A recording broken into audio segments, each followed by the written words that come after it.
الحمد لله رب العالمين الصلاة والسلام على خاتم النبيين وعلى آله وصحبه أجمعين أما بعد فأعوذ بالله من الشيطان الرجيم بسم الله الرحمن الرحيم قال الله تعالى في سورة آل عمران قل آمنا بالله وما أنزل علينا وما أنزل على إبراهيم وإسماعيل وإسحاق ويعقوب والأسباط وما أوتي موسى وعيسى والنبيون من ربهم لا نفرق بين أحد منهم ونحن له مسلمون۔ کہو کہ ہم خدا پر ایمان لائے اور جو کتاب ہم پر نازل ہوئی اور جو صحیفے ابراہیم اور اسماعیل اور اسحاق اور یعقوب اور ان کی اولاد پر اترے اور جو کتابیں موسیٰ اور عیسیٰ اور دوسرے انبیاء کو پروردگار کی طرف سے ملی ان سب پر ایمان لائے۔ ہم ان پیغمبروں میں سے کسی میں کچھ فرق نہیں کرتے اور ہم اسی خدا واحد کے فرما بردار ہیں۔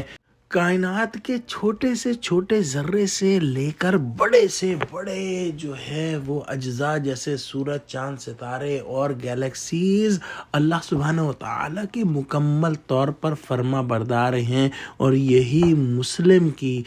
ڈیفینیشن ہے، تعریف ہے کہ مسلم وہ ہے جو اللہ سبحانہ و تعالیٰ کا مکمل طور پر فرما بردار ہو۔ بالکل اسی طرح تمام حضرات انبیاء کرام علیہ السلام مسلمان تھے، وہ اللہ کے فرما بردار تھے اور اپنی امتوں کو بھی انہوں نے اسی کی دعوت دی۔ اسی لیے فرمایا کہ محمد صلی اللہ علیہ وآلہ وسلم آپ اعلان فرما دیں کہ ہم اللہ پر ایمان لائے اور اس کتاب پر بھی جو ہم پر نازل کی گئی اور ان چیزوں پر جو ابراہیم، اسماعیل، اسحاق، یعقوب اور یعقوب کی اولاد پر نازل کی گئیں، اور اس پر جو موسیٰ و عیسیٰ اور تمام نبیوں کو ان کے رب کی طرف سے عطا کیا گیا، ان سب پر بھی ہم ایمان لائے۔ ان حضرات میں سے ہم کسی کے درمیان بھی تفریق نہیں کرتے اور ہم اللہ کے فرما بردار ہیں، کیونکہ تمام انبیاء کرام علیہم السلام کا دین ایک ہی ہے، اس لیے ہم سبھی پر ایمان لاتے ہیں، اور جو احکام ان پر نازل ہوتے ہیں ہم ان پر بھی ایمان لاتے ہیں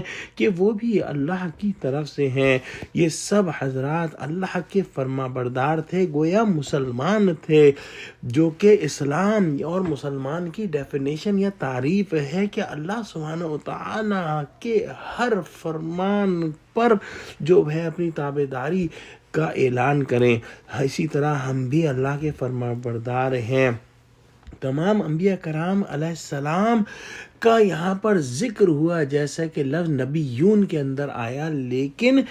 پھر بھی بعض انبیاء علیہ السلام کا خصوصی طور پر نام لے کر تذکرہ فرما دیا، کیونکہ یہود و نصارہ سے یہاں پر جو ہے خطاب ہو رہا ہے، اور یہود و نصارہ ان نبیوں کو جانتے اور مانتے تھے اور ان کا ذکر کرتے تھے۔ الحمدللہ رب العالمین کہ اللہ نے ہم کو مسلمان بنایا اور ہم کو قرآن کا علم دیا، اور جس کی روح سے ہمارے لیے دین کو سمجھنا آسان ہو گیا کہ تمام انبیاء پر ایمان لانا ہے، تمام کتابوں پر ایمان لانا ہے، کسی میں کوئی تفریق نہیں کرنی، اور اللہ نے جو کتاب حضور صلی اللہ علیہ وآلہ وسلم کو دی، جو شریعت حضور صلی اللہ علیہ وآلہ وسلم کو دی، اور جو احکامات حضور صلی اللہ علیہ وآلہ وسلم کو دیے، وہ ہم کو جو ہے اپنانے ہیں۔ لیکن ہم پچھلی شریعتوں پر پورا ایمان رکھتے ہیں، لیکن جو شریعت حضور صلی اللہ علیہ وآلہ وسلم لے کر آئے ہیں وہ اب آخر دنیا تک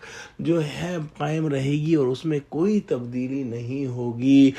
اللہ سبحانہ و تعالیٰ سے دعا کرتے ہیں کہ اللہ ہم کو قرآن کا فہم عطا فرما اور ہم کو مکمل ایمان میں، اسلام میں داخل فرما دے، آمین۔ وآخر دعوانا الحمدللہ رب العالمین۔ السلام علیکم ورحمۃ اللہ وبرکاتہ۔